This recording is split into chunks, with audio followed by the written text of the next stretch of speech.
cutting back on billions of dollars in programs that a lot of people care about.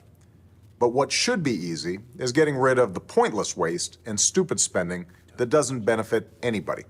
You're paying for thousands of buildings all across the country no one uses.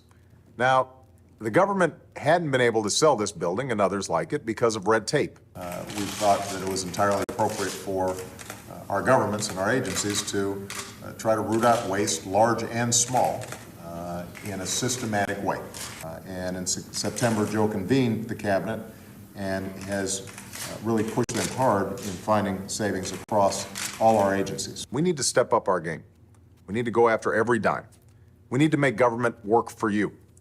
That's why, starting today, I've asked the Vice President to lead a renewed effort to hunt down misspent tax dollars in every agency and department of this government.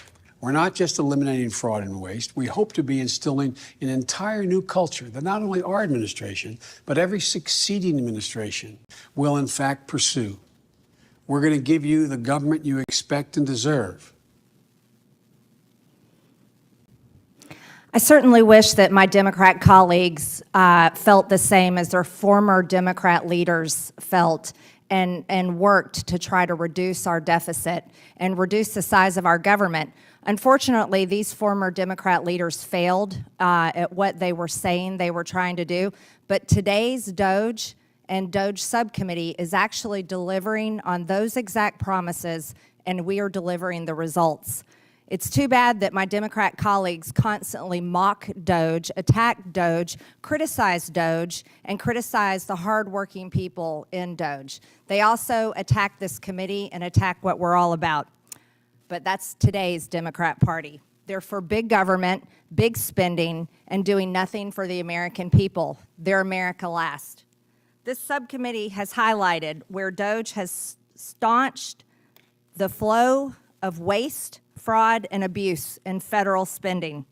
DOGE drove the administration to turn off the spending faucet that was pouring out billions of dollars to corrupt anti-American NGOs, to illegal DEI programs, and to a vast array of wasteful, unnecessary federal grants, contracts, leases, and personnel.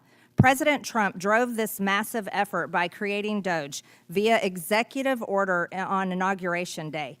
He then issued a series of White House directives empowering DOGE teams to work with agency leaders government-wide in an unprecedented effort to root out wasteful spending using all means at their disposal. And that effort has borne fruit. The DOGE website identifies $180 billion in savings achieved in just a matter of months. We need to make sure we lock in those savings. It should be the first installment we pay on our nation's $37 trillion debt. We need to tackle that debt on behalf of our children and future generations. That's why Congress needs to act. DOGE has shown how our government can cost less and deliver more. It's shown how we can turn off the faucet. It's shown we don't need to spend all the dollars that Congress appropriated for this year. Congress can reverse that unnecessary spending by rescinding dollars it's appropriated.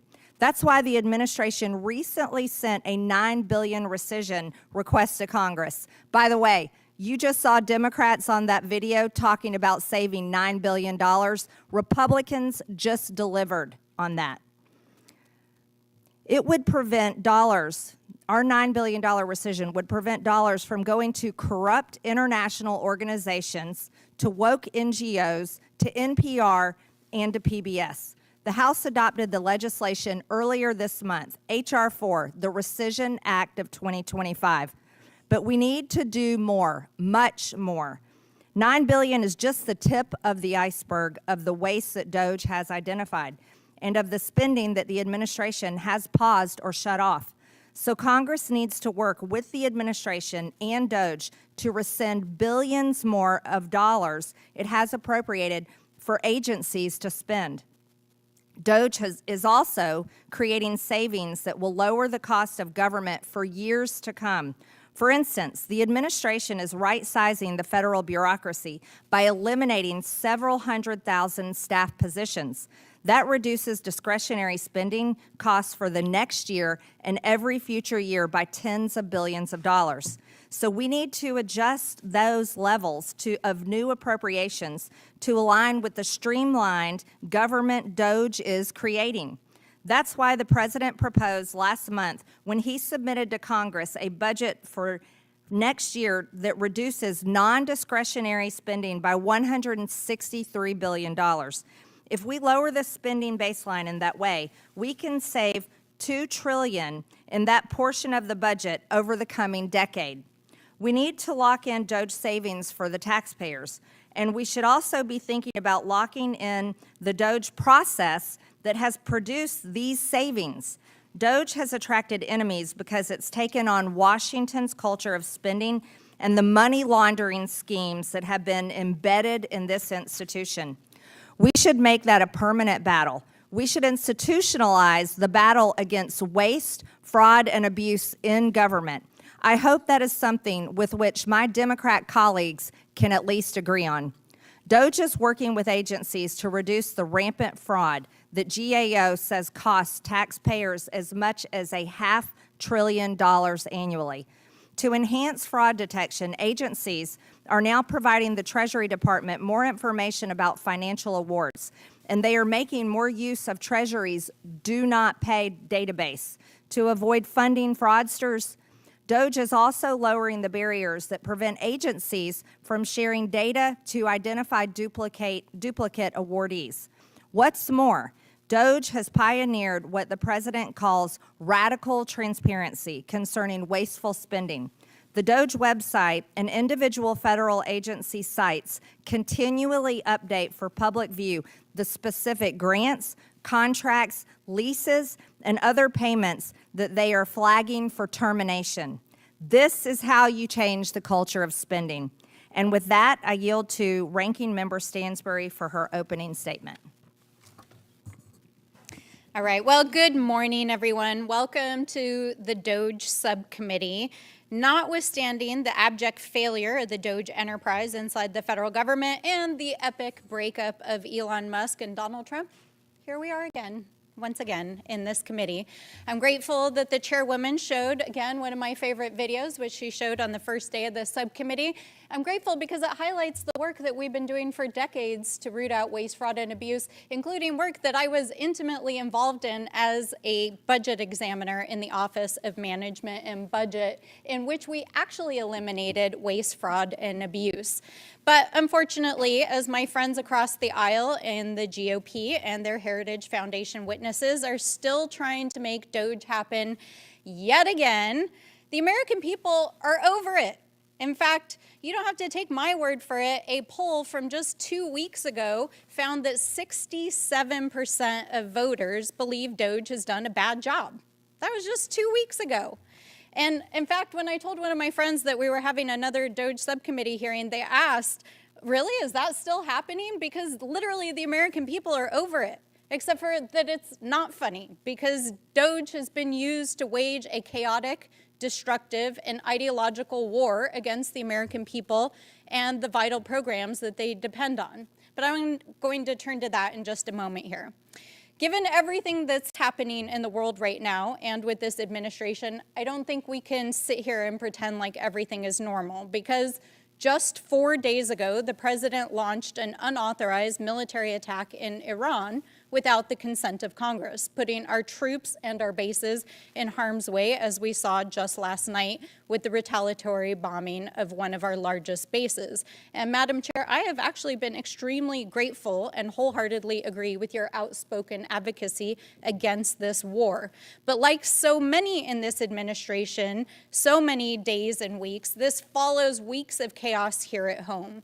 As the president has deployed U.S. Marines and National Guard on our own soil against our own people, his DHS secretary and federal officials shoved a U.S. senator to the ground, DOJ indicted a sitting congresswoman in this House for doing her job, and tried to arrest a New York City official in a federal courthouse.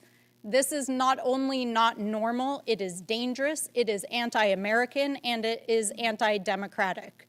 And so we're not going to sit here today and pretend like what this administration is doing is normal. And we're not going to sit here and pretend like DOGE is just some normal government program. It is a scam in service of a political agenda. While we came to the table at the beginning of this whole process in good faith with real ideas, bipartisan ideas that folks have been working on for years, and a desire to actually fix and modernize the federal government, what we've seen from DOGE is the exact opposite.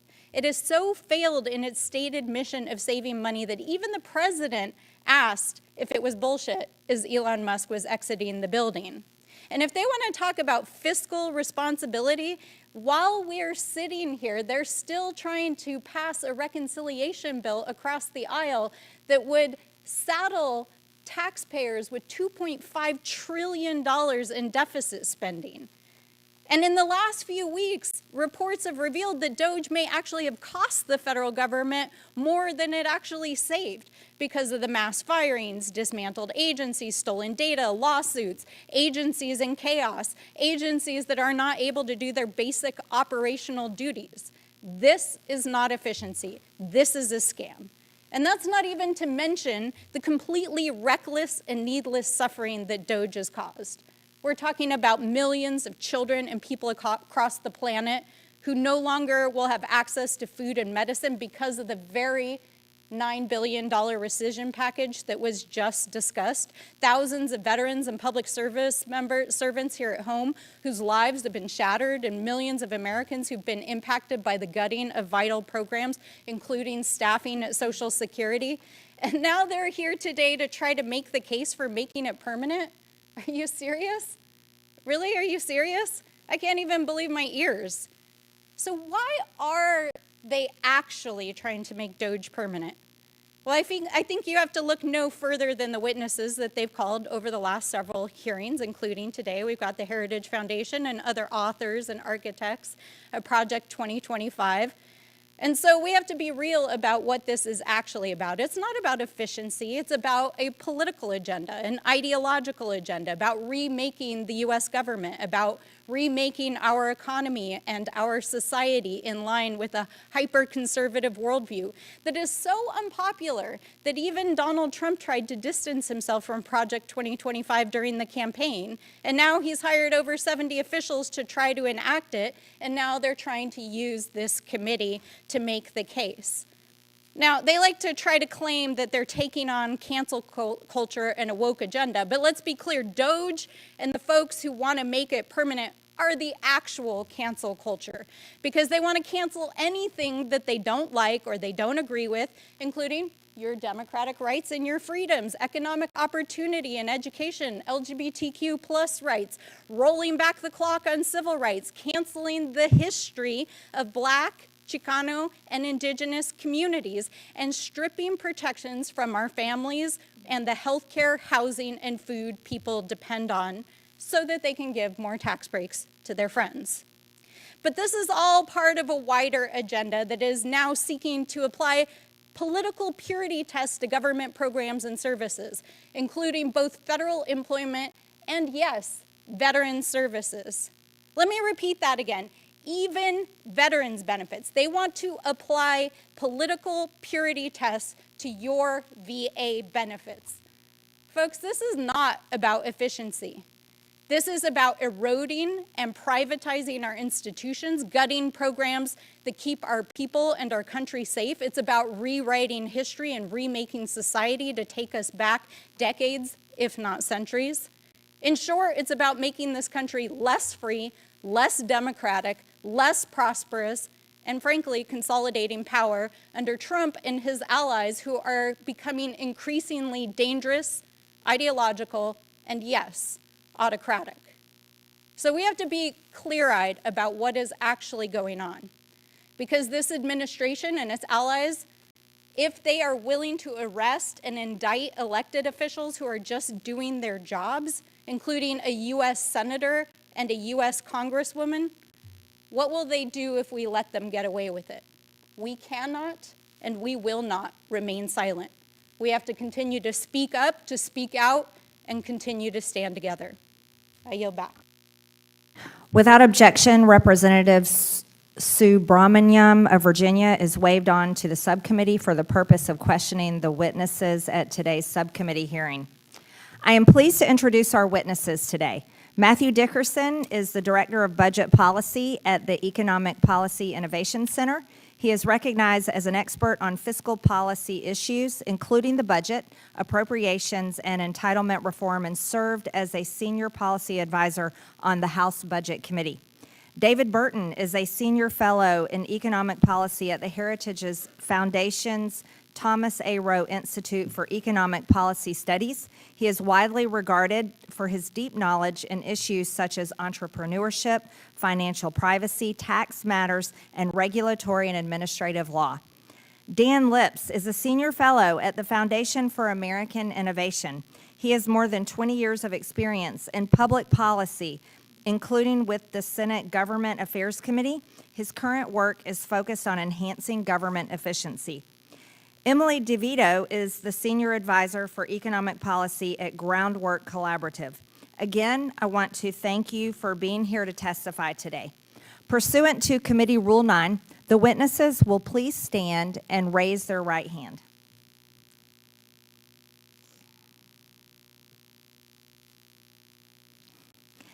Do you solemnly swear or affirm that the testimony you are about to give is the truth, the whole truth, and nothing but the truth, so help you God? Let the record show that the witnesses answered in the affirmative. Thank you, and you may take a seat.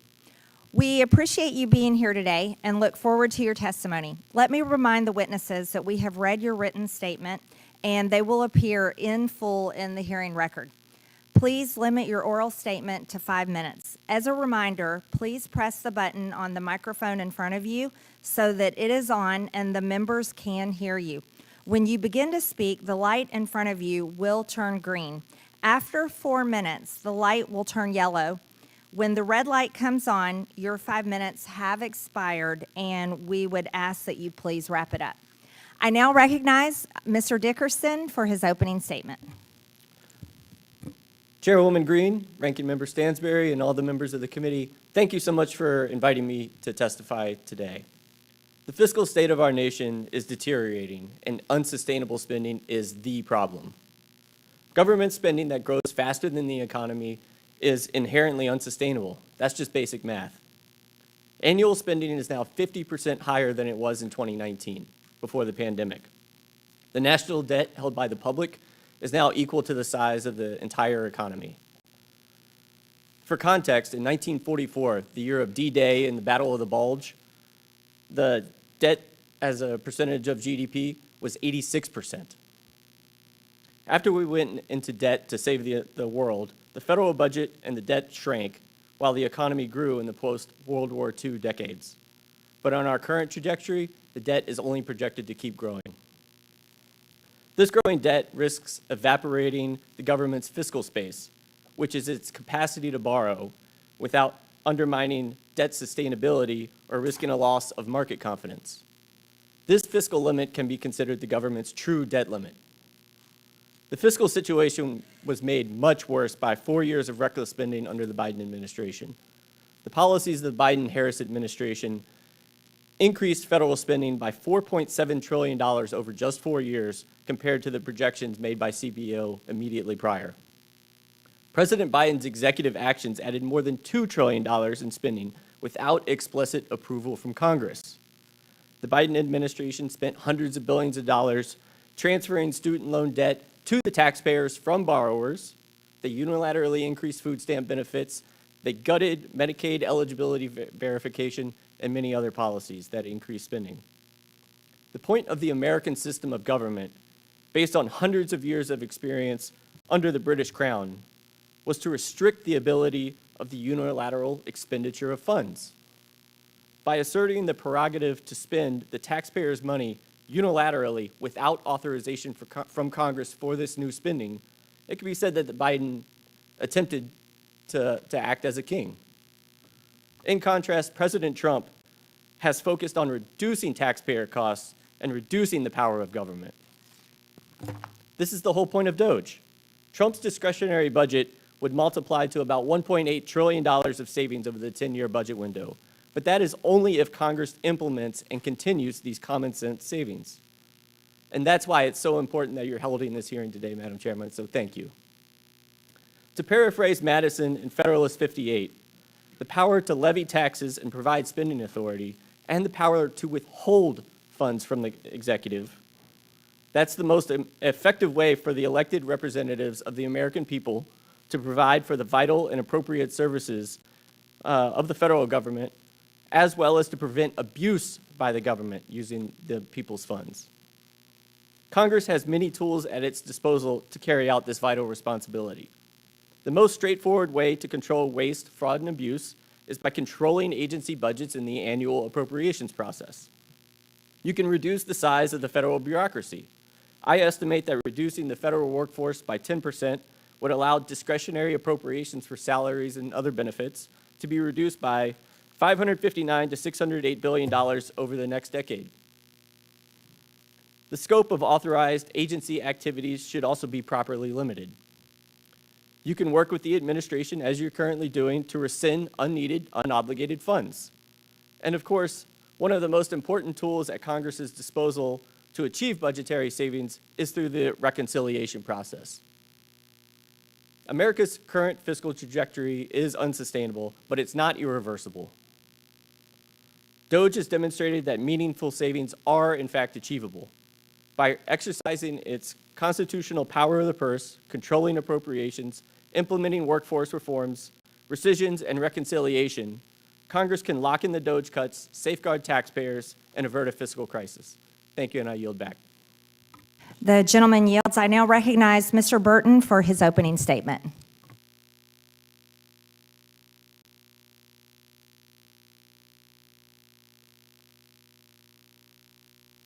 Mr. Burton, excuse me. Thank can you. you turn it? Thank you. I apologize. And make sure when you talk, your microphone's close to your mouth. Yep. Yeah, thank you.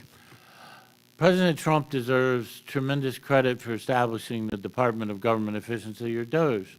It's the first effort in a generation to provide comprehensive government-wide oversight of federal spending and management. There's been no similar effort since the 1990s during the Clinton administration. President Clinton and Speaker Gingrich controlled federal spending and improved government administration. Before that, you have to go back to President Reagan's Grace Commission to observe anything similar. Currently, the federal government, most assuredly, is not a good steward of the tax dollars taken from hardworking Americans, and it's poorly managed. It's time for that to change, and DOGE is an important part of making that change. Under President Clinton in 2000, federal spending fell to 17.7% of GDP, the lowest level since 1966. The federal government ran its last surplus in fiscal year 2001, which began during President Clinton's final term. In FY25, federal spending is expected to be about 23.3% of GDP. Thus, the share of the government now consumes of the economy is 32% greater than it was under President Clinton. The budget deficit is expected to be 6% of GDP this fiscal year and continue at that level for a decade. The federal debt is now $29 trillion and is expected to increase to $52 trillion, or 119% of GDP over the next decade. And it's projected to reach a crushing 156% of GDP by 2025. In context, at the final year of President Reagan, it was 39%, and the final year of President Clinton's term, it was 33%. Federal government is on an unsustainable path. The path will lead to sustained suffering among the American people, economic dislocation, and a declining standard of living unless Congress changes that path.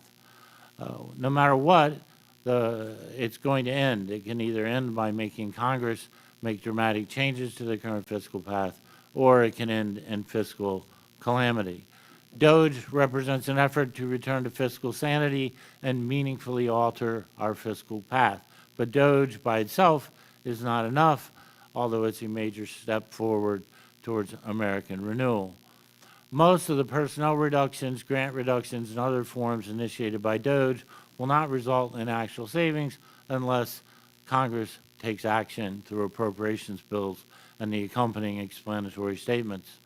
DOGE and the administration can, within certain limits, reprogram spending, implement administrative efficiencies, and rely on statutes authorizing the withholding of expenditures. But ultimately, the Congress is going to have to address entitlements. Let me talk for a second about improper payments. The GAO has estimated since FY 2003, improper payments have been $2.8 trillion, which is nearly a tenth of the national debt. In fiscal year 24, it was $162 billion from at least 16 different agencies. And many commentators think these are gross underestimates. This is a massive amount of money, and seemingly no one in the executive branch cares or is able to solve this problem. And certainly that is a focus of what Congress and the administration should be about. And ultimately, if the federal executives in charge of these improper payments can't change it, they need to be replaced. Let me just talk for 1 second about the overall federal situation and need to address entitlement reforms. You could abolish the entire federal government and all appropriated spending, and it would not get rid of the federal deficit. Right? You could abolish the Pentagon and each agency, and it won't get rid of the federal government. We need to address entitlement spending, and there's a host of things that we can do. We can obviously address the improper payment problem. We can also adjust the entitlement program so they reflect tremendous increases in life expectancy since they were created. We can adjust it so that they no longer are transferring hundreds of billions of dollars a year from working young Americans to relatively wealthy old seniors. Programs can be consolidated, and that includes Social Security, Medicare, Obamacare, and the literally dozens of programs designed to address poverty. If these things are not done, then the U.S. will eventually suffer a Greek-style meltdown, inflation that will make our latest round of inflation look like child's play, or a gradual squeeze like what happened to Great Britain in the 60s and 70s. Mr. Burton, we've got to to wrap. Thank you. Thank you. I now recognize Mr. Lips for his opening statement. Chairwoman Green, Ranking Member Stansbury, and members of the subcommittee, thank you for the opportunity to testify. My name is Dan Lips, and I'm a senior fellow with the Foundation for American Innovation. Our mission is to advance technology, talent, and policy ideas that support a freer and more prosperous future. Earlier in my career, I served on the staff of the Senate Homeland Security and Governmental Affairs Committee, where I worked on bipartisan government reform legislation and oversight. In my testimony, I offer you 3 points. First, the United States is on an unsustainable fiscal path. The Treasury Department and the Government Accountability Office have both warned that our growing national debt poses serious economic, security, and societal challenges. Last year, the federal government spent $882 billion just on interest payments. That's more than it spent on Medicare or national defense. At the same time, the government is losing hundreds of billions of dollars each year to fraud and waste. GAO has estimated that the federal government annually loses between $233 billion and $521 billion due to fraud. That's up to $4,000 per American household per year. And as we just heard, last year the federal government reported making $162 billion in improper payments. And over the last 4 years, improper payments totaled more than $900 billion. Better oversight and financial controls could save hundreds of billions of dollars every year. Second, the Trump administration's focus on government efficiency builds on decades of bipartisan government reform efforts. From the Reagan administration's Grace Commission to the Clinton-Gore National Performance Review to President Obama's fiscal responsibility initiatives, including a 2009 executive order that initiated Treasury's do not pay system, there's a history and a bipartisan tradition of executive action to root out inefficiency in the federal government. President Trump's new Department of Government Efficiency is working to reduce federal spending, shrink the size of the federal workforce, and streamline operations. DOGE has already identified $180 billion in savings and reduced regulatory burdens by eliminating over 1.7 million words from the federal code. The administration has also issued several executive orders informed by DOGE's efforts, such as to reduce fraud and improper payments by centralizing payment systems under the Treasury Department and modernizing financial transactions. But the executive branch cannot do this work alone, which brings me to my final point. Congress should use its legislative and appropriations powers to implement lasting reforms to increase government efficiency and reduce waste, fraud, and abuse. And this should be a bipartisan effort. Members of the House Oversight and Government Reform Committee and the Senate Homeland Security and Governmental Affairs Committee, where I used to work, have a tradition of passing bipartisan government reform legislation. For example, bipartisan legislation has been enacted and introduced in the past to reduce improper payments and prevent fraud. Key reforms to strengthen the Treasury Department's do not pay system, consistent with President Trump's executive orders, have been included in recent bills sponsored by Democratic and Republican lawmakers. These reforms would serve as a good starting point for legislation aimed at improving government efficiency. In my testimony, I discuss other opportunities for government reform legislation that could achieve substantial savings. For example, GAO has identified more than 200 open recommendations for Congress and more than 5,000 open recommendations for federal agencies. These are nonpartisan good government reforms. If addressed, the federal government could save hundreds of billions of dollars. More broadly, Congress should consider creating an annual legislative vehicle, similar to the National Defense Authorization Act, which moves every year, focused specifically on government reform. This would ensure consistent legislative oversight and give the American people's representatives greater input into ongoing reforms to government operations. In closing, improving government efficiency should not be a partisan issue. It's a fiscal necessity.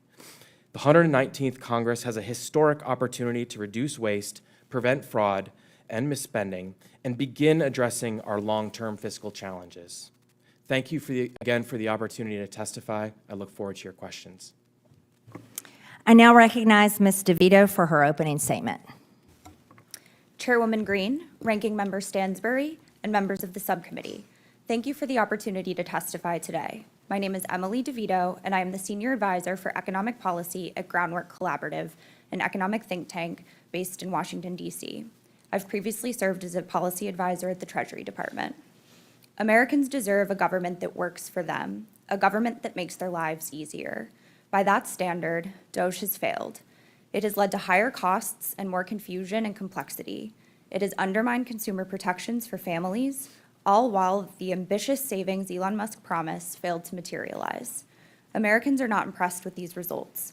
Consistent polling shows strong disapproval of DOGE and deep concerns about the haphazard and reckless cuts DOGE is making across the federal government. Americans also believe, as do I, that the government can do more to deliver for workers and families. As the subcommittee considers the future of DOGE and improving government efficiency and accountability, I would like to highlight several ways DOGE has done the opposite. First, DOGE cuts make it harder and more expensive for families to access the basic needs programs for which they're eligible. DOGE's interventions at the Social Security Administration have disrupted access to critical monthly benefits for the nearly 74 million Americans, including 52 million retirees who rely on them. New policies, such as restrictions on updating bank account information by phone, will force seniors to collectively spend over 1 million hours annually on unnecessary travel just to receive benefits. Staff departures increase the risk of system outages, and beneficiaries face longer wait times and poorer service at understaffed field offices. The Department of Veterans Affairs, which serves over 9 million veterans annually, has also seen interrupted service. The impact of DOGE firings and buyout initiatives has been devastating. One rural Illinois hospital was forced to close its acute care unit due to nurse resignations. Orlando area veterans faced a backlog of over 2,000 unread radiology exams, and over 1,000 veterans in Pennsylvania were denied treatment for life-threatening diseases like cancer. Additionally, sweeping cuts are degrading consumer protection safeguards and empowering bad actors. DOGE has targeted the Consumer Financial Protection Bureau, which has put over $21 billion back into the pockets of more than 200 million consumers since its founding.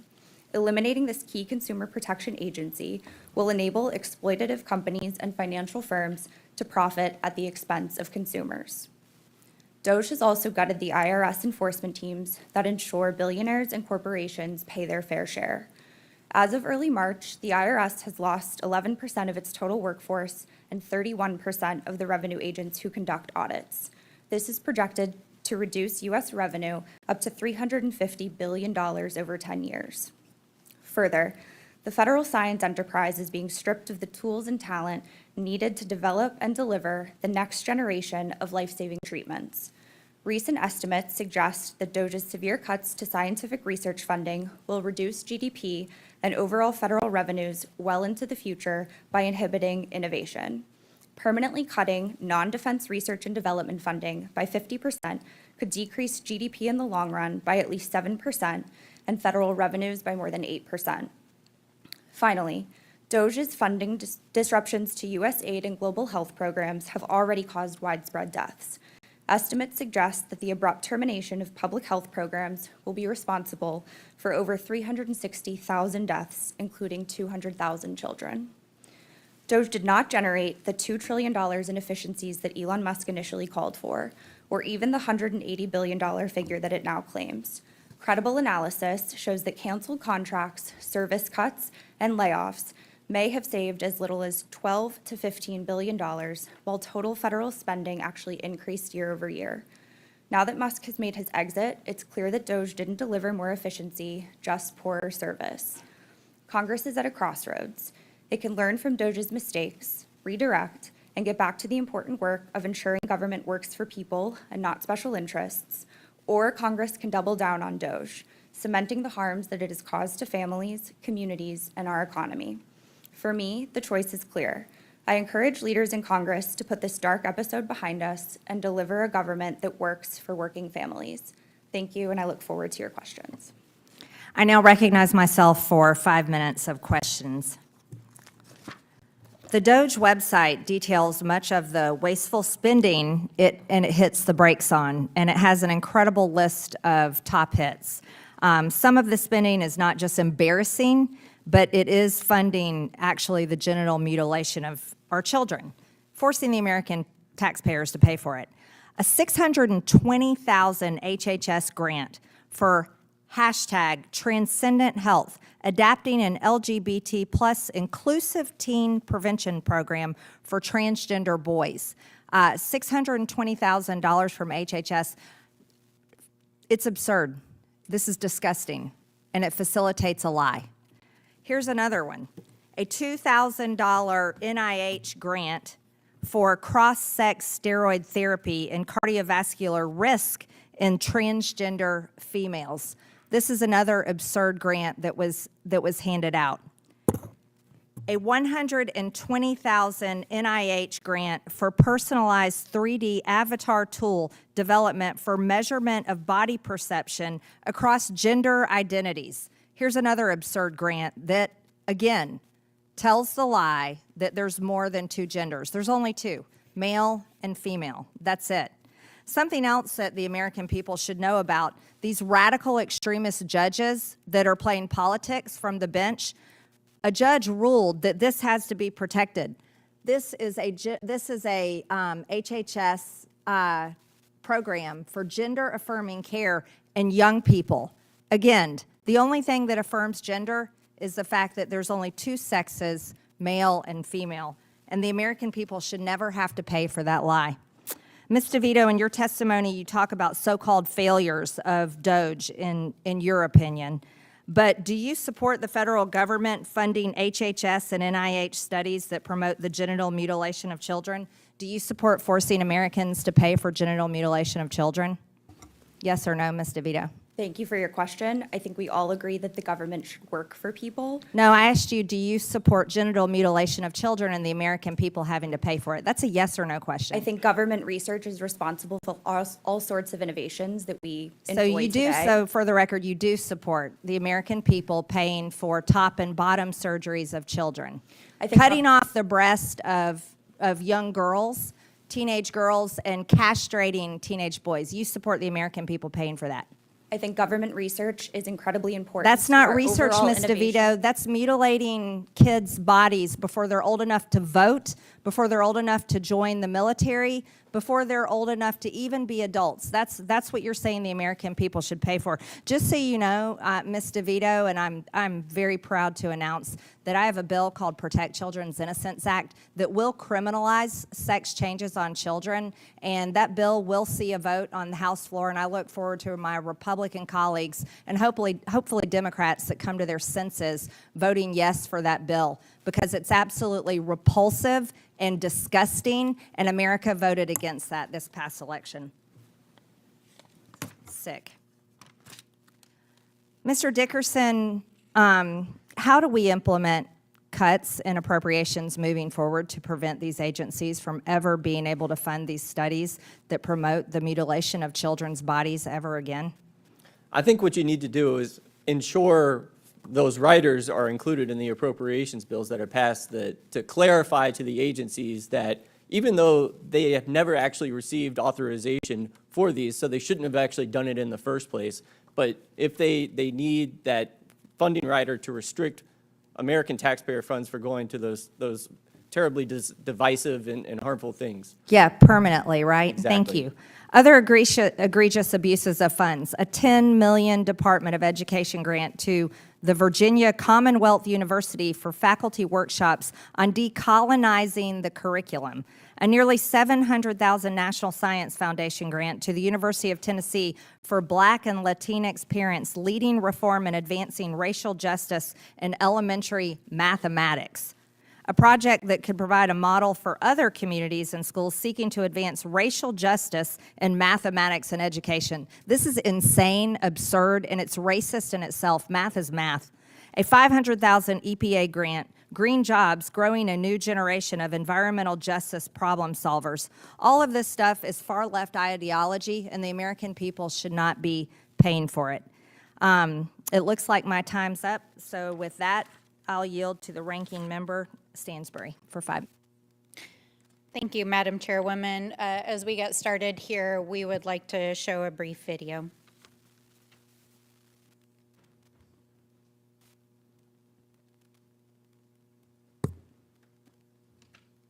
Guys, ready?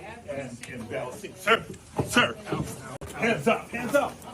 I'm Senator Alex Padilla. I have questions for the Secretary, because the fact of the matter is a half a dozen violent criminals that you're rotating on your hands off. Many of our ICE agents have been docked. On the ground. Hands behind your back. Hands behind your back. If you let my hands go, I put them behind my back. All right. Cool. One hand. Lay flat. Lay flat. Other hand, sir. Other hand.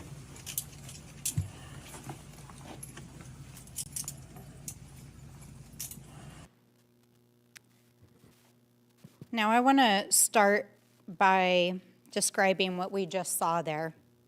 For any of the American people out there who have not seen this video yet, that is United States Senator Alex Padilla being handcuffed in a federal building after self-identifying as a United States Senator at a cabinet secretary's DHS public press conference.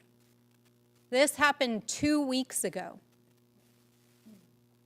A few days later, they tried to arrest a New York City official in a federal courthouse.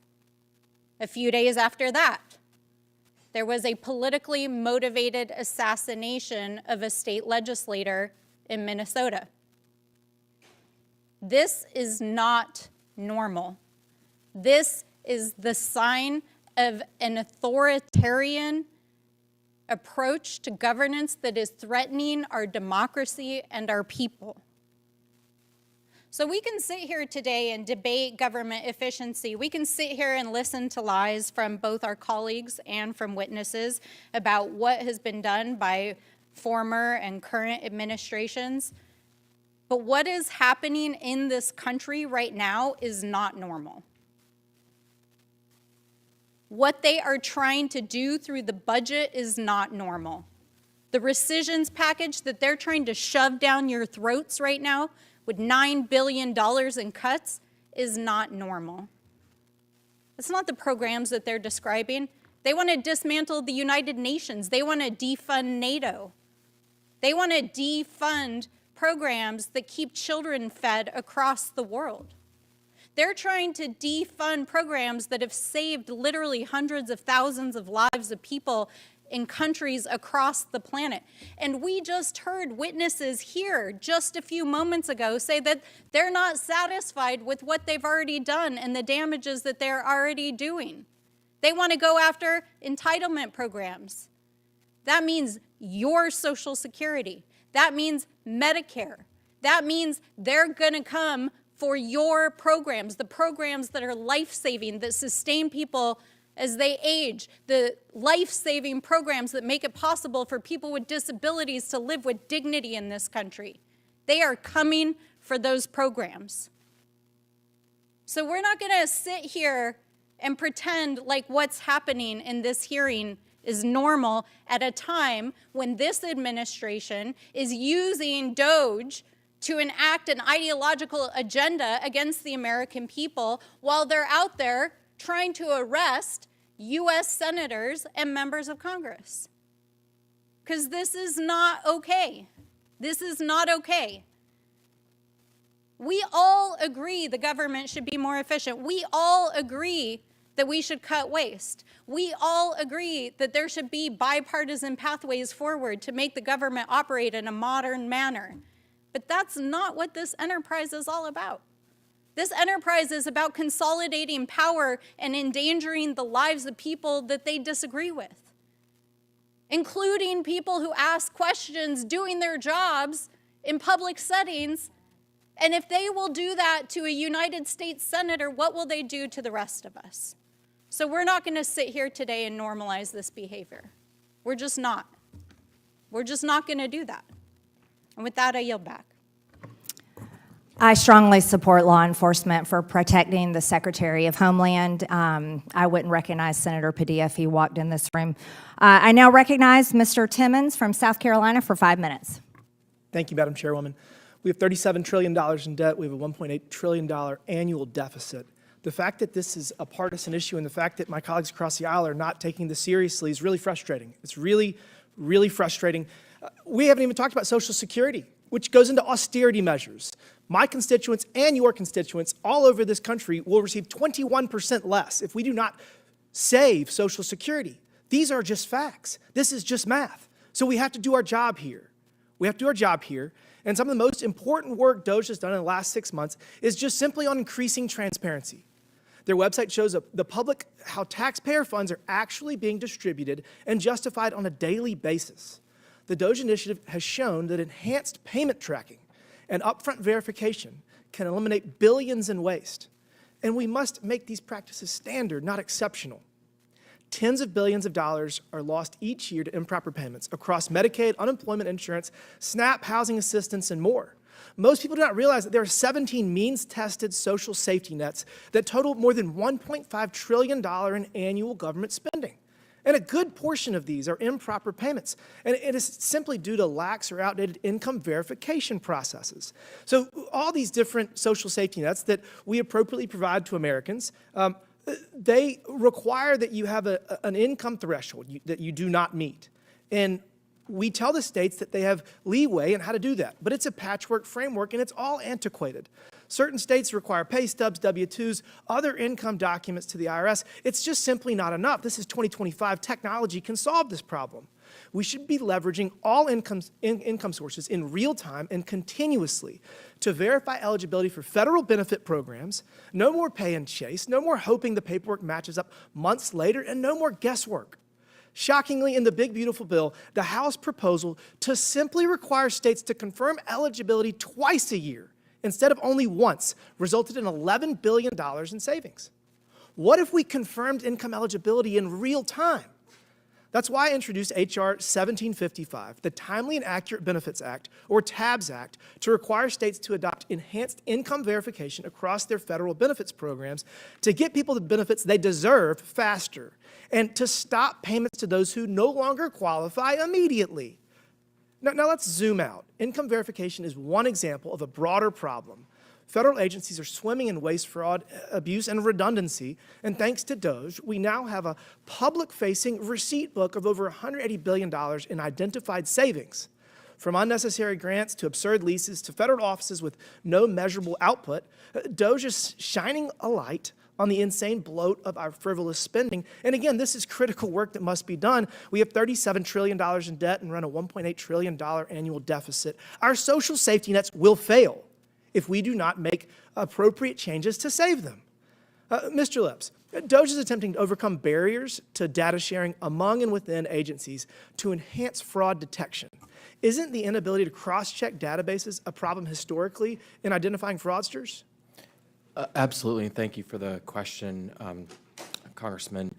It's important to look at the history around improper payments. That there was an executive order issued by President Obama establishing the do not pay system that the Treasury Department has been using to try and increase verification and tighten controls over federal payments.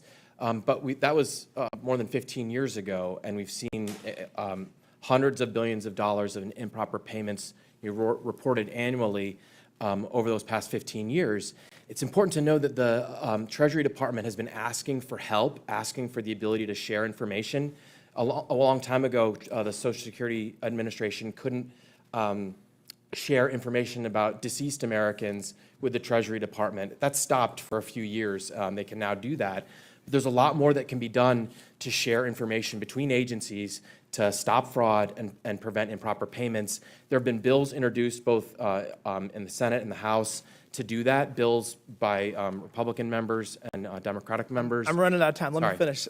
So this is not a maybe. This is a must piece of legislation. We cannot continue down this path.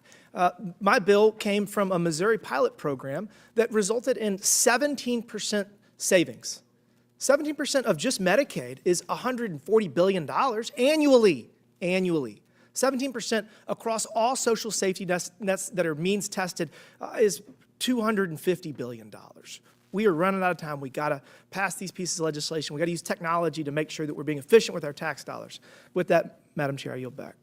The gentleman yields. I now recognize Ms. Norton of Washington, D.C. for 5 minutes. Thank you, Madam Chair. Federal workers are essential, not just to the fabric of the District of Columbia, but to the functioning of the federal government and, in turn, to the well-being of every American. Federal workers make sure that Social Security checks go out on time. They provide health care to our veterans. They make sure planes land safely. They make sure food and drinking water is safe. Their work is critical to functioning of the government and making sure people, families, and communities get the services and resources they need. The so-called Department of Government Efficiency's gutting of the workforce has meant the senseless, tragic, and irreparable loss of more than 100,000 public servants so far, each of whom has had their own life upended. Ms. DeVito, what do we lose when we push qualified experts out of their roles serving the American people? Thank you for the question, Congresswoman. DOGE's widespread staff cuts represent a huge loss of potential and talent from the federal workforce. As you said, many of these workers are located in D.C., but most are not. They're the people who make sure food is safe to eat, that Medicaid applications are processed in a timely way, that Social Security benefit checks go out the door. So far, we've lost thousands of these workers, and their loss is devastating, not just to the communities in which they live and serve, but to the American public as a whole. And Mr. Vito, and what are the effects of the Department of Government Efficiency driving early career employees from federal service?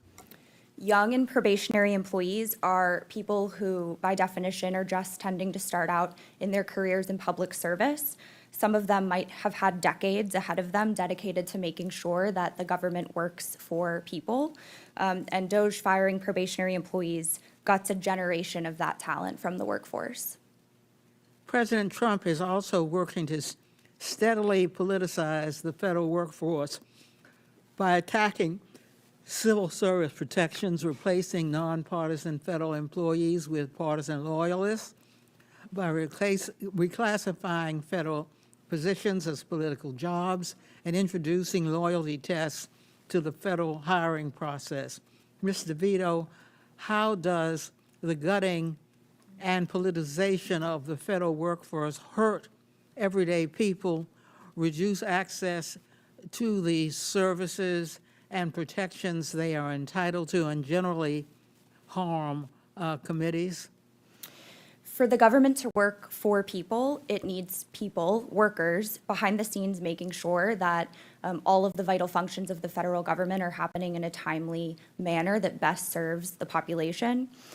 When you gut the federal workforce, you obviously lose that talent. You undermine the resources, programs, functions of the federal government, and politicizing certain agencies undermines the overall effect of those agencies. So you see a lot more politicization of things like apolitical regulators, people who are trained and focused on making sure that they are serving the interests of the public and not one particular person or administration. In April, Department of Government Efficiency officials, including a 25-year-old with no federal government experience, recklessly purged 15,000 employees of the Consumer Financial Protection Bureau. That is about 90% of the agency's workforce, which had been dedicated to protecting Americans from deceptive and abusive financial practices like predatory lending. Ms. DeVito, what impact does the hollowing out of his civil service from federal government agencies and regulatory bodies like the Consumer Financial Protection Bureau have on consumers and the broader economy? The CFPB and other financial regulators don't just make sure that consumer interests are protected, but they keep the economy stable. They keep our financial system safe and secure, and that benefits businesses and families across the country. The gentlelady's time's expired. I now recognize Mr. Burleson from Missouri for 5 minutes. Thank you, Madam Chair, and thank you, everyone, for being here today. I, like everyone in my constituents, are fed up with watching Washington squander their money on frivolous programs and bloated bureaucracies, which is why the Department of Government Efficiency was the most exciting thing that when I went back home and talked to constituents about. It's the most exciting thing that was happening with this administration. And look, this is an example of what private sector can do when it's evaluating a bloated public sector system that seems to be resistant to everything. When I spoke with Mr. Musk, I warned him. I said, this place is a swamp for a reason, and you cannot rely on the politicians and the people in this town to help you in evaluating or determining places to cut. They will only deliver what they want, right? And there's a reason why Congress, it being in our hands, we're at $37 trillion in debt, and we have all of these wasted expenditures. So, Mr. Dickerson, I'm going to ask you three the same question. If you had anything to say to the DOGE efforts, to the DOGE team, and to Mr. Musk, what would you say? I would say keep up the good, it's been a good start so far, and keep up the good work. Mr. Burton? Excuse me. I think there's a need for them to get beyond just canceling grants and starting to work with you to draft legislation to make these changes permanent. If Congress ultimately doesn't act, either through appropriations bills or rescissions, it's going to be ephemeral. There's also the need to make changes on the regulatory front. There's needs to change various secretary directives. They need to take it to the next step to bring it home, and they haven't done that. Thank you. Mr. Lips? I agree with that point. I think the most important thing they could do now would be to work with the members of this committee and the Congress on government efficiency reforms, many of which I think should have broad support among lawmakers. Ms. DeVito, let me ask you this. You've seen a lot of the DOGE cuts and the programs. Is there a single one that you would have agreed with? A single one? Part of the problem, I think, with DOGE... Answer yes or no. Don't eat up my time. Is there a single one that you would have agreed with? I don't think there is a yes or no answer to that question. Okay. Well, I'm not going to waste my time. I want to dive into Mr. Burton and what you said. So the question is, why isn't Congress, what should happen to force Congress to actually make these cuts that have been identified? Congress needs to legislate, and it hasn't been. I mean, the GAO has made countless proposals. The improper payments have been around for decades and literally involve trillions of dollars. No one's fixed that. That's one of the few things, though, that the administration has the ability through administrative changes to do on their own, because they're legally required not to spend that money, and yet it's going on. Congress needs to appropriate, the appropriators. There needs to be changes in the authorizing committee. A lot of the grants that the chairwoman was referencing could be prohibited through authorizing legislation. Congress needs to legislate, and at some level, it sort of has forgotten how to do so. Do you think that we could? Yes. You do? In fact, I'm old enough to remember when you guys did. Well, I may be just above being black-pilled at this point, so you're giving me a little bit of hope here. But if Mr. Dickerson, if you could make one significant change, what would be the most significant change or policy change that we could do that would save taxpayers' dollars? I think one of the most important things you can do is exactly what you're doing in the One Big Beautiful Bill reconciliation package, which is reform our welfare programs that literally pay people to stay out of the workforce and have entirely the wrong disincentives, so that we can actually preserve benefits for people who are actually needy, right? Things like income verification that Mr. Timmons was talking about, that's so essential to do. Mr. Lips, if you could change one thing, if we passed one thing, what would we do? I'd recommend strengthening the do not pay data that's available to the Treasury Department. This is a bipartisan measure that could be, I think, passed through the House and Senate. It would provide access to Treasury to stop improper payments and end fraud. Thank you. I yield back. The gentleman's time has expired. I now recognize Mr. Kassar from Texas for 5 minutes. Good morning. Today, Republicans have called this DOGE hearing called Locking in the DOGE Cuts, Ending Waste, Fraud, and Abuse for Good. And I'm deeply concerned about the cuts that DOGE has made to services for our veterans. So I want to ask our pro-DOGE witnesses today some questions about those cuts. So, Mr. Lips, ProPublica reported that DOGE cuts have stalled life-saving clinical trials for our veterans with head and neck cancer, otherwise known as throat cancer. Can you tell me, are life-saving clinical trials for our veterans waste, or are they fraud, or are they abuse? I think that's an area of government that is certainly vital, and that there's many things that can be done to improve VA services. I do not know all that DOGE has done for the VA, and I think that if there's anywhere where you could repurpose funds from these wastes that we're talking about, hundreds of billions of dollars misspent. But if they cut the clinical trials that are helping our veterans with throat cancer, do you agree with those cuts? No. Thank you. Mr. Dickerson, leaked documents revealed that a VA hospital in rural Illinois was just forced to close its acute care unit to new patients due to the DOGE cuts. Can you tell me, is closing the doors of a VA acute care unit waste, or is it fraud, or is it abuse? I don't know all the details about that particular instance, but I think that... Would you say it's a big problem if DOGE cuts cause the closing of an acute care facility in a VA hospital? Like I said, I think if funding that facility is a priority, we're running a $2 trillion annual I think it deficit, is. I think it is a priority. So we can repurpose funds to something if it's a priority. So you think that if it's not a priority, that it's waste? I think that's for Congress and the administration to work together to determine. Exactly. It's for Congress to work on, and the administration should not be calling our acute care veterans facilities waste and closing the doors of an acute care facility without Congress. And frankly, it is a priority, I believe, of the American people to care for our veterans. Mr. Burton, Trump recently eliminated the VA Services Purchasing Program, which just last year helped more than 33,000 veterans make sure that they don't get behind on their mortgage and they don't get thrown out of their home. Can you tell me, is this program that DOGE cut, is it waste, is it fraud, or is it abuse? That's highly fact-dependent, and I'm not that familiar with that program. I will tell you one thing. And I'll tell you, Mr. Burton, I'm familiar with it.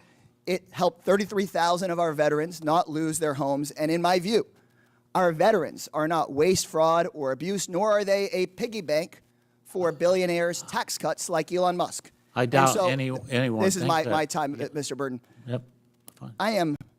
I am deeply concerned that President Trump will take reckless action to risk sending more American troops into endless wars in the Middle East. But back at home, he's breaking the sacred promise to our veterans to care for them when and if they come back.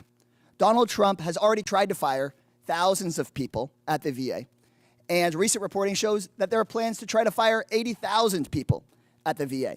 These reckless DOGE cuts have thrown VA hospitals into chaos, and in my own district, I've gotten reports of veterans waiting months for basic services like a wheelchair. I represent San Antonio, Texas, Military City, USA, where we honor the service of our men and women in uniform.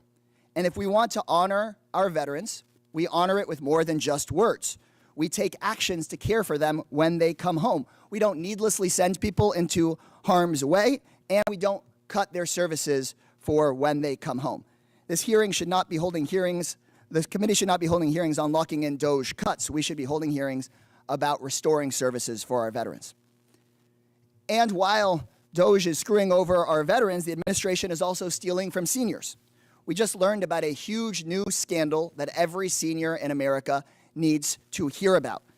After Trump and Musk made massive cuts to the staff at the Social Security Administration, they've scrubbed government websites of information about how long it takes to get your phone call answered. They have erased from the websites the delays that it takes to process benefit claims. They have wiped away what used to be publicly available about how long it takes to respond to a 1-800 call at the Social Security Administration. This is a cover-up. And why are they covering it up? Because wait times have exploded. A brave whistleblower just estimated that Trump's changes and Elon Musk's cuts have doubled the amount of time it takes to process a Social Security claim. Everybody needs to hear about it. Social Security is not Elon Musk's piggy bank. I yield back. The gentleman yields. No one Madam loves Chair. veterans more than President Trump, and he's made that apparent. That's why he's working for peace Madam Chair, right Madam now. Chair, it's not your time right now. I'm the chair of this committee. That's not how I'm the chair. parliamentary procedure works. You're not Madam recognized, Ms. Chairwoman. Stanberry. You're not recognized either. You can't just speak anytime you want. I'm the That's chair of not this how committee. that's not how it Ms. works. Stansbury, Madam- you're not recognized. Madam Chairwoman, that is not how Ms. Stansbury, you're smash not your gavel recognized. all day, but that's not how Ms. Stansbury, you're not parliamentarians- recognized. We're going to get you a Robert's Ms. Rules of Stansbury, Order you're and not- the A committee point of Ms. order. so Stansbury, that you're you not can- recognized. So that Point you of can order. understand parliamentary procedure. Point of order. Okay. Point of order. All right, Madam Chair, calm down. Let's move on. Ms. Stansbury, you're not recognized. Point of order. Madam Chair, I've got oh, I'm sorry, you had a point of order. So, Go ahead. Madam Chair, can we decide who's going to speak first and we don't? Absolutely. I'm the chair of this committee, and Mr. I know Gill, that, Mr. but- Gill from Texas There is you go. recognized for 5 minutes. There But you Madam go. Chair, I had unanimous consent. I was trying to. Without objection. Thank you so much. This is from Citizens for Responsible Reporting. DOGE's big illusion, the heavy cost of Trump administration's so-called cuts. I have another one. Trump administration scrambles to rehire key federal workers after DOGE firing. That's 4 hours ago. I have another one. How will we know if DOGE is succeeding? I have another one. How the Trump administration's DOGE cuts are harming women. I have another one. How Trump's DOGE cuts package could put GOP in a bind. I have more, but I'll do them later. Thank you. Without objection, so ordered. I now recognize Mr. Gill from Texas for 5 minutes. Thank you, Madam Chair. It never gets boring in here. And I'd like to say thank you to the witnesses for being here and for taking the time. Ms. DeVito, thank you for coming here. In your testimony, you said that Americans deserve a government that works for them, a government that makes their lives easier and more secure. Is that correct? Yes, sir. Great. I'd like to read through a couple of the grants that DOGE has pulled back, and I'd like to get your take on them. They pulled back a $1.5 million NIH grant to Morehouse College. It was called the Center to Advance Reproductive Justice and Behavioral Health among Black, pregnant/postpartum women and birthing people. Do you think that that makes Americans' lives easier and more secure? I think that medical and scientific research of all types. Do you think that benefits- constitutes critical research? According to your testimony, NIH grants are critical research, I think that government research of all types in the medical. and including public- birthing people? I think bench research of all types plays a fundamental What is a role. birthing person? Sir, I am here to talk about the DOGE impact. Well, I'm for asking working you about this families. grant and you're defending it. So I'm asking you who is birthing people? I am not familiar with this grant. Mm-hmm. I take a position that all kinds of government research, medical, pharmaceutical. Is a birthing person a woman? Is that another biological- word for female? That is outside the scope of my expertise. Seems like erasure language to me. I've been told that type of vernacular constitutes erasure language. How about another one? How about the conference, Gender Equity in the Mathematical Study of Commutative Algebra? Do you think that that's a valid form of government spending? I think mathematical research of all types is deserving of government. What about investment. studying, and this is directly from the National Science Foundation's website, women and non-binary mathematicians?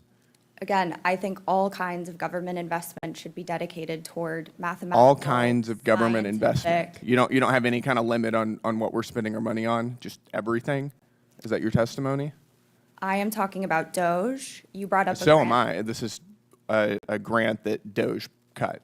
I am not familiar with this particular grant, but I think government investment in mathematical, biological. Okay. Let's do another one. This one is called hashtag Transcendent Health, adapting an LGB plus inclusive teen pregnancy prevention program for transgender boys. I can't even say this without laughing. Do you think that that is a useful form of our tax spend?